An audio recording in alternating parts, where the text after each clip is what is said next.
नमस्कार। हमारे चैनल व्रत पौराणिक और ऐतिहासिक कथाओं में आपका स्वागत है, जिसमें हम अलग अलग तरह की व्रत कथाएं, पौराणिक कथाएं और ऐतिहासिक कथाओं के वीडियो अपलोड करते हैं। हमारी आज की व्रत कथा है इंदिरा एकादशी की व्रत कथा। सनातन धर्म में एकादशी तिथि जगत के पालनहार भगवान विष्णु को समर्पित है। इस दिन भगवान विष्णु और माता लक्ष्मी की पूजा करने का विधान है। माना जाता है कि इंदिरा एकादशी का व्रत करने से व्यक्ति के सभी पाप नष्ट हो जाते हैं। इस साल इंदिरा एकादशी का व्रत 10 अक्टूबर मंगलवार के दिन रखा जाएगा।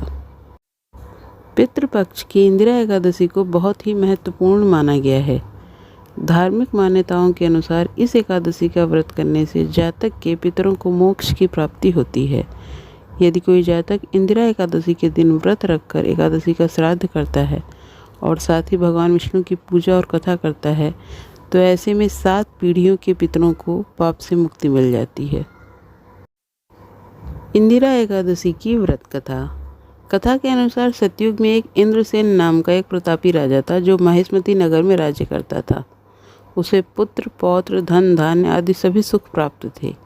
एक दिन नारद मुनि राजा इंद्रसेन की सभा में उनके मृत पिता का संदेश लेकर पहुँचे। नारद जी ने राजा इंद्रसेन को बताया कि कुछ दिन पहले उनकी भेंट यमलोक में राजा के पिता से हुई।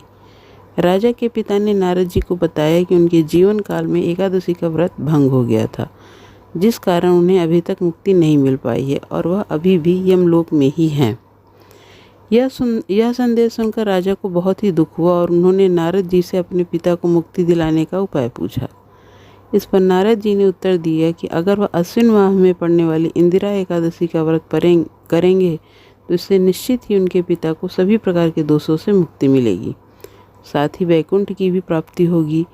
राजा ने ऐसा ही किया और नारद जी से इस व्रत की विधि पूछी।